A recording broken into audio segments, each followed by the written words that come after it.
The Stage Door Show, celebrating the independent artist. With your host, Dave Hondell. Hi, everybody. Welcome to the Stage Door Show tonight. This is Dave Hondell. Tonight, we're lucky to have with us former NFL quarterback, 17-year career, Super Bowl champion, Brad Johnson. Brad, thank you so much for joining us tonight. I appreciate you, Dave, having me on your show and reaching out to me. And so we'll have a little fun tonight. Absolutely. Well, you've had an impressive 17-year career and, the Vikings, the Buccaneers, Washington, Dallas. You spent some time in Europe and, really over those years in the league, besides obviously winning the Super Bowl, do you have one of those moments that you kind of look back and say, man, that was just an amazing time? I mean, is there one thing that sticks out to you? 17 years, there's a lot of great memories. And I'll be honest with you, when I was a ninth round draft pick out of Florida State, didn't play much my senior year at Florida State. I was behind Casey Weldon. We were best friends, and he was up for the Heisman and 227th pick of the draft. It just doesn't happen. I didn't think I'd get drafted. So I think it's in my fourth year in my league, going into that summer, my dad, he actually had he had heart surgery, and so we didn't know if he was going to make it. And I remember he made it, obviously still living. And then I got the one moon, I was backing him up and I got to play. I thought they were going to cut me during preseason. And then I made it. And then he got hurt the first game of the season against the Detroit Lions. And I came in the game and you could hear a pin drop. I didn't think the fans even wanted me to go in the game. And I got in there. And I threw the game-winning touchdown pass in the fourth quarter. The play was called change right, base right, 086. And I kind of scrambled a little bit and hit Chris Carter for a touchdown pass. And after the game was over, I took the game ball and I threw it up to my dad. And it was a special moment, special memory for me. And obviously there's a lot of great plays. I'm sure we'll talk about some stuff tonight. But that was a great moment for me to give that game ball to my dad, who's always been my coach and my best friend all my life. Man, what an amazing memory. Yeah. I mean, times like that, and I know you have a couple kids and play at football right now. In fact, Max plays for LSU as a quarterback, and that's got to be a proud moment for you as well.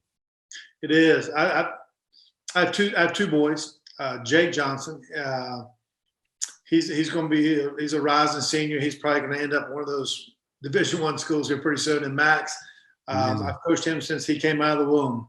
Yeah. And I coached his little league teams and basketball and baseball and football teams and coached him all the way through high school. And he went to state championship his senior year and got a scholarship to LSU. And last year he got to play in the final two games of the season against Florida at the Swamp and then Ole Miss at Death Valley and Tiger Stadium there. And as a parent, I used to control the plays, what plays we were going to run and right.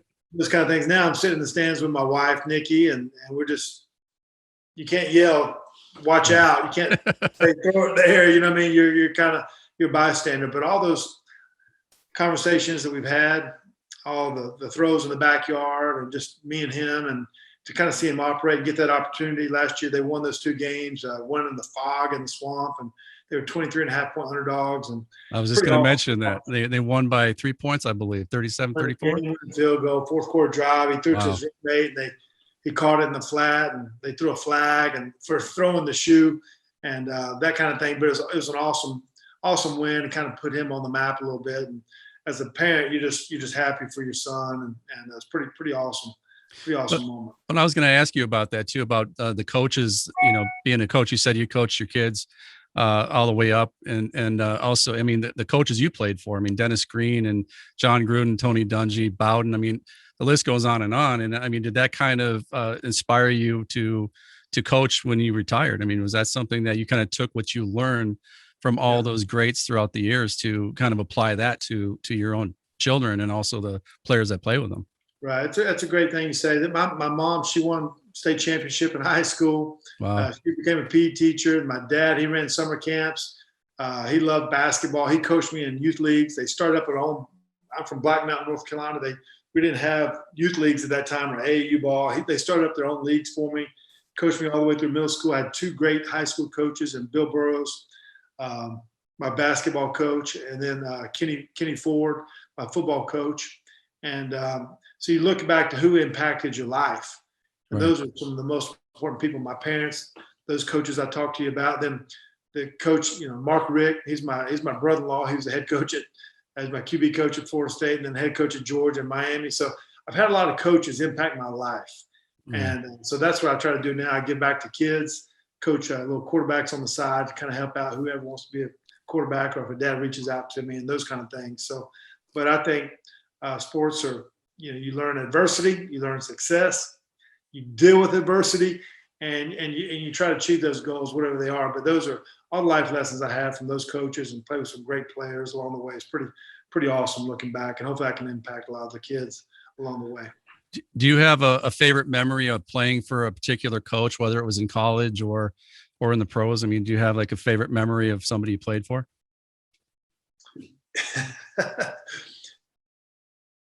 One time my wife, we were living in Washington, D.C. I was playing for the Washington Redskins, and we were watching the Oakland Raiders play the New York Jets on Monday Night Football. And I remember I actually was teammates with Rich Gannon in Minnesota. I was a third string quarterback, and he was the first string guy. And so now as a starter in Washington, Rich became a starter in Oakland. And I remember he made a bad play or something like that, and Gruden was just letting him have the business, man. He let him have it. And I told my wife, I said, I would never want to play for that guy. I mean, he's out of control. And so whenever you say something like that, it'll come back and haunt you. So I actually got to play for Gruden in Tampa. And I remember the first meeting he had, he said, Brad, we're going to win the Super Bowl this year. He said, listen, we're going to declare war on our defense. And, how's Monty Kiffin and John Lynch and Derek Brooks and Warren Sapp and Rondé Barber and Simeon Rice, how are they going to blast off the Joker right X short between 2X drive, halfback burst? How are they going to stop triple right F right 358 Nebraska X seam? They can't stop us. And so what he did, I felt like he believed in me. Yeah. And we won a Super Bowl in 2003, but I think he just impacted my life, whether he was Sure. And the analogies he brought to the meeting room, and just the belief and the work ethic, it was pretty impactful for me. Yeah, obviously, that was the first ever Super Bowl in Tampa, the team that you led. And, I guess, what was the feeling like? I mean, playing all those years and striving, and I know in 1998, the Vikings, you guys almost made it to the game, but how was that feeling, hoisting that trophy up for the first time? I mean, that's just got to be an amazing feeling. It's incredible. My whole high school career, college career, never won a state championship, never won the national championship. Got close in the NFL, but I never won that last game of the season. Yeah. And in 1987, I was a senior in high school in Black Mountain, North Carolina, playing Owen High School, and I couldn't decide. I was actually player of the year in basketball. Played 2 years of basketball at Florida State. Was All-American in football, but I couldn't decide what sport I was going to play. And at that time, there was a commercial. After the Super Bowl, after the great New York Giants, Phil Simms beat the great John Elway with Denver Broncos. I think he won 39-20. He was 22 for 25, threw 3 touchdowns. And after the game, he said, I'm going to Disney. That's right. And so at that same time, there was a quarterback at my University of Miami. His name was Vinny Testaverde, wore number 14, which my jersey became. And now my son Max is wearing 14. And, Yep. and a lot of the coaches that recruited me at that time said, Brad, you the big stature quarterback, 6'5" quarterback. That's the new fad that's coming in. Sure. And so I try to be like a Vinny Testaverde coming out, and so in 2003, 16 years later, we win the Super Bowl. I was holding my son. Yeah. Max. I was with my wife, Nikki, and she was 7.5 months pregnant, and confetti's falling after the Super Bowl. And we got to say, I'm going to Disneyland with my good friend, Johnny Gruden, That's amazing. So it was pretty awesome looking back at how that stories and what was impactful to me, and to kind of, spur me on. I mean, and then after, obviously, when you were at Disney and be able to ride down Main Street and float with your family again for that second moment. And there's very few people who get that opportunity. I think, when you look at somebody's career, even Hall of Famers don't have that, there's some Hall of Famers out there that didn't have the opportunity to even go to the Super Bowl, much less win it like you. So that's amazing feeling to have, I would imagine, just to do it with your family and to have your son in your arms and your wife at your side. And just, I always wonder what that felt like, because it's like a weight being lifted off your shoulders, I would imagine, right? It's To have that. incredible. Yeah. Yeah. No, it's great. It's what you work for. It's what you want to be a part of. It's not a vote. It's not political. Right. That's right. It's one. It takes a team. And what's crazy when something like that happens, you win something of that stature, for a second you become very selfish. And look at what I did, look at what I accomplished. Then you go, holy smokes! Like, you think about all those times with my dad out in the backyard and all those youth baseball coaches and basketball coaches and people that really invested into my career, invested in my time. And I had a trainer named Alex Serranos, who was a sports psychologist, and all the time we did medicine balls and sand pile metrics, and I thought my old hometown, Black Mountain, North Carolina, they were rooting for me. It's pretty awesome. And so then my family and my wife, and how many times we've had to move from apartments to houses to different cities and all those kind of things. And so it really became, a chance for me to give back and kind of celebrate all those people that impacted my life. And after it was over, we had a big party at the hotel, and I was on Good Morning America at 4:00 in the morning. I slept in my jersey. Wake up smelling like a champ, and then next thing I know, I was on a flight to Disney World, and then we did Jay Leno that night, and we flew back to Tampa, did the parade there. Then I flew back the next day on a Wednesday to the Pro Bowl in Hawaii. So for 72 hours, I didn't sleep, man. What a whirlwind! It was awesome. On adrenaline, yeah.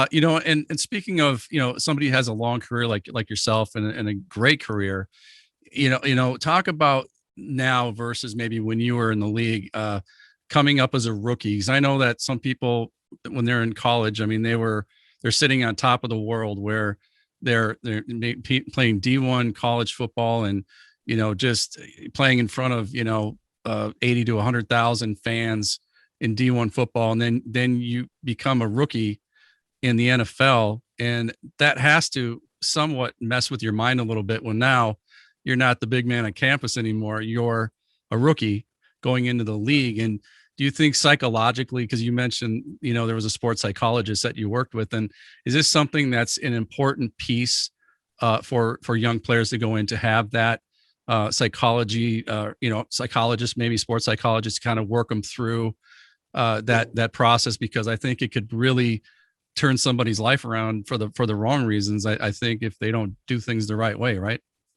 Yeah, there's no doubt. I think my guy that he's the door manager who ended up being the sports psychologist, and he's worked with skiers and boxers and tennis players and golfers, and you don't hear a lot about it in football, but the mindset is crucial. And how do you deal with wins, but how do you deal with losses? Right. How do you deal with throwing an interception?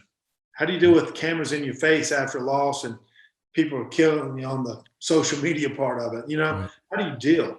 Right. And it all goes back to, why do you play the game? Right. You can't make other people happy. If you throw for 300 yards, you should have thrown for 350. Right. How can you miss that touchdown pass? So it's got to be internal. It's got to be why you play the game. Right. So for me, why I play the game is, to call the play in the huddle. You shift to green left, west, left, short spire to you banana, heads up for 358 smoke. Right. To call that play, to give a high five, to get the first down, to score the touchdown, to win, to give that hug. Those are all 2 second things, right, that take place. And so what I find now, what's different with kids, when I went to Florida State, I asked to be redshirted. I was an All-American, and I'm asking to be redshirted. Yeah. And I'm going to the pros. I'm the third string guy. And so now you find out where kids feel like they have to have instant gratification. Right. If I'm not starting my freshman year, I may be transferring. Sure. You know what I mean? Yeah. And so kids, I don't know if they learn how to deal with adversity. I think adversity is a key thing. What puts a chip on your shoulder, but can you deal? Yeah. Tough times. And so that's what I learned to deal with in college. And it really spurred me on throughout my whole career, because you're going to have, the higher the peaks, the lower the valleys. Right. And that's what's going to sustain kids having careers, just being able to deal with adversity and why do you play the game, and then being consistent over time. And then also speaking of, being drafted in the 9th round and, Brady in the 6th round, and some of these great quarterbacks had great careers, weren't always selected in the 1st round.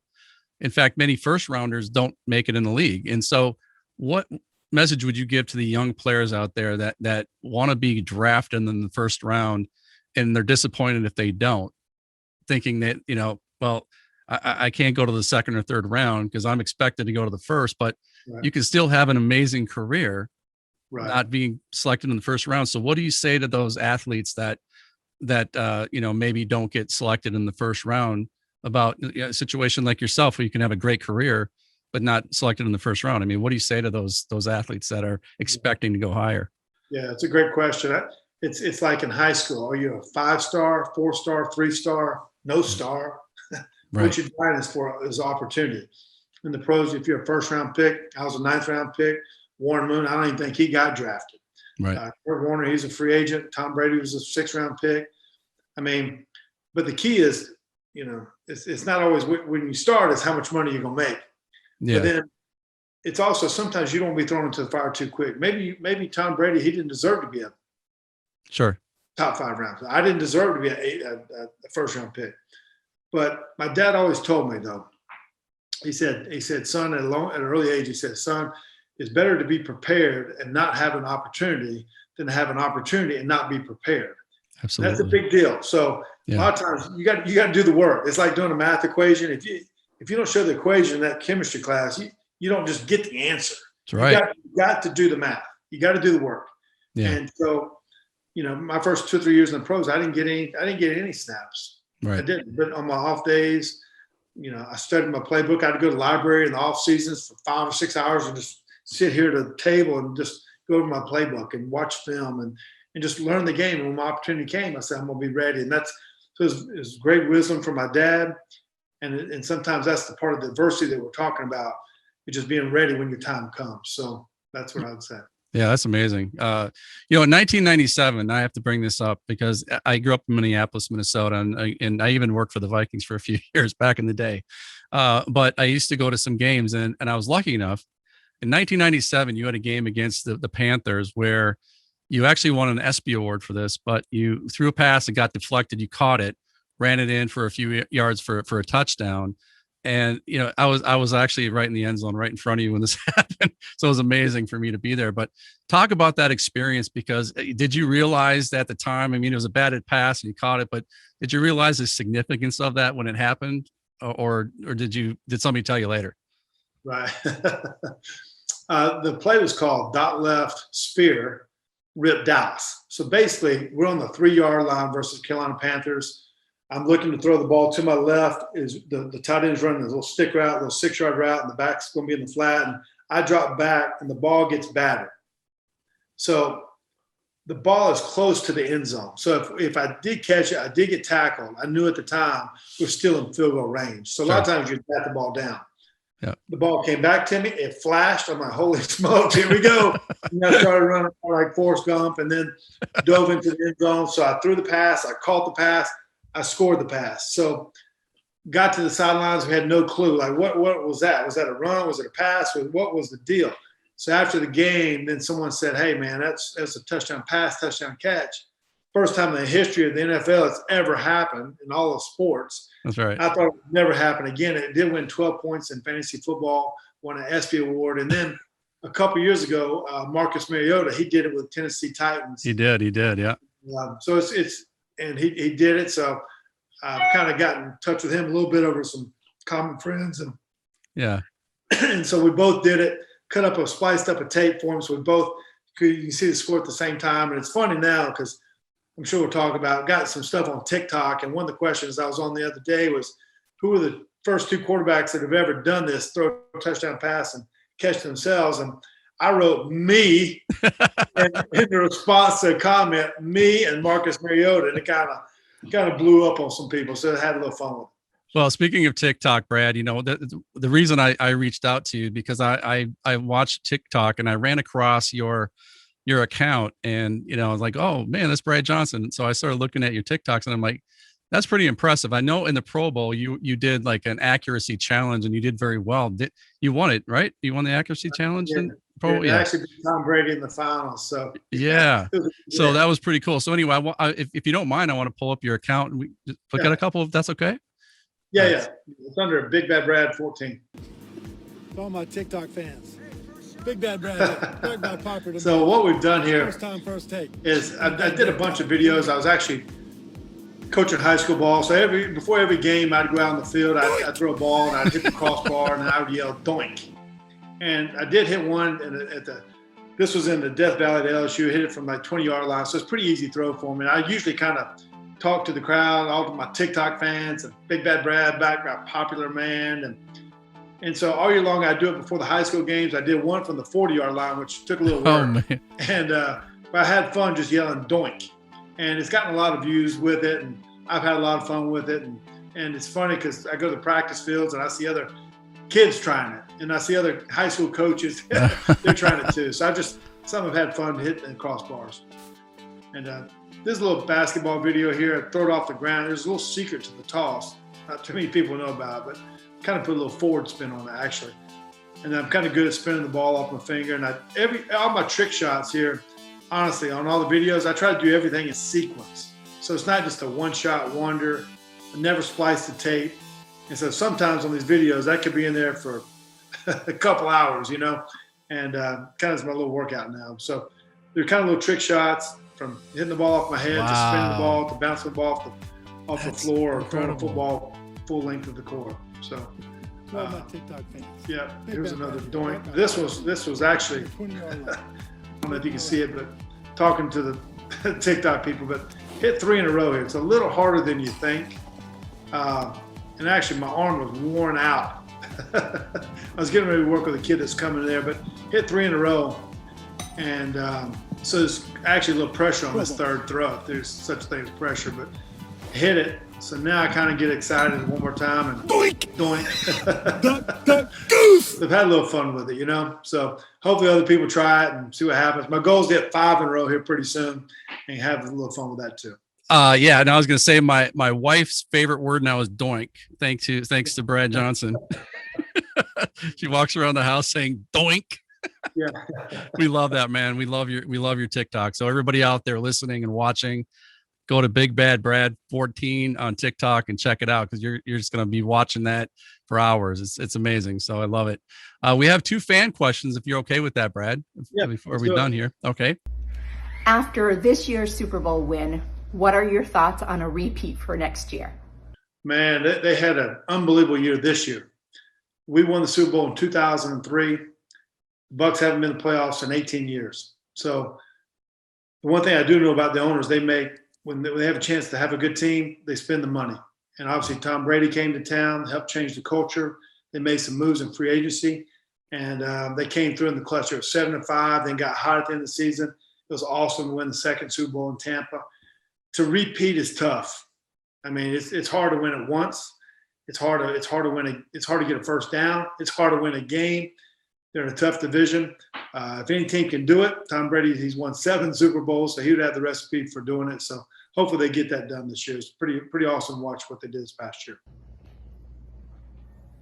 Hey, Brad, who was your favorite team to play against in your entire career?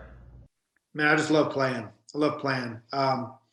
Obviously playing against Green Bay when I was in Minnesota and Tampa, we had a lot of great matchups with Green Bay, and playing in Lambeau Field and playing against Brett Favre. I mean, he's one of the Hall of Famers of all time For sure.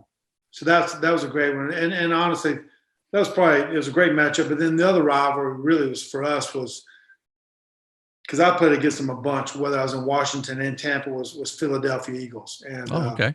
Sometimes there was kind of a hatred. I'll be honest with you. Yeah. They'd had their number in Tampa. We didn't like them. They didn't like us. And it kind of worked out for us, beating them in the NFC Championship game, going to the Super Bowl after that game, closing down the vet.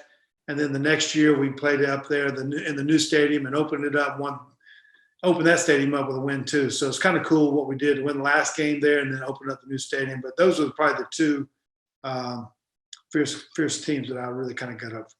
Yeah, those are great ones. Before we go, I just wanted to ask you about retirement.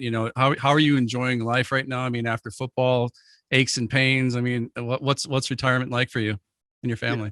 That's a great question. I retired at, I think, 40. Yeah. So that's a lot of years of playing football. Yeah. And so I got out, and I knew I didn't want to get into commentating. I didn't want to get into college or pro coaching. I really want to be with my family. Right. So I ended up coaching all my kids' teams. My wife, she started up a painting business, painting furniture, those kind of things. So Nice. So we've stayed busy. I'm coaching high school ball, and then I went to the state championship the last 2 years in a row. So kind of stay busy there, stay active in the community. I got a golf tournament that I do up in North Carolina for the Evelyn Foundation. Done it for almost 20 years now. Wow. And so I've stayed busy that way, but really just honestly, I just love being with my family. I didn't want to go that route of being a coach and getting fired and trying to look for jobs and those kind of things either. But we live in Athens, Georgia, and we absolutely love it. Well, Brad, it's been a pleasure having you on, and like I said, a big fan of not only your career but your just being a dad, and it shows on your TikTok what kind of dad you are and what kind of husband you are, and you guys have fun as a family. And some of the videos that you guys will see on TikTok are you dancing and singing with your wife and your sons, and just amazing to see. So keep that up, and again, a pleasure to have you on, and just thank you for taking the time tonight. Yeah, man, Dave, I appreciate it, buddy. I know you got a great thing going here, and appreciate you reaching out, kind of sharing stories here tonight. So it's pretty cool. Thank you. Thank you so much, man. Have a great night. Thanks, Brad. Thank you.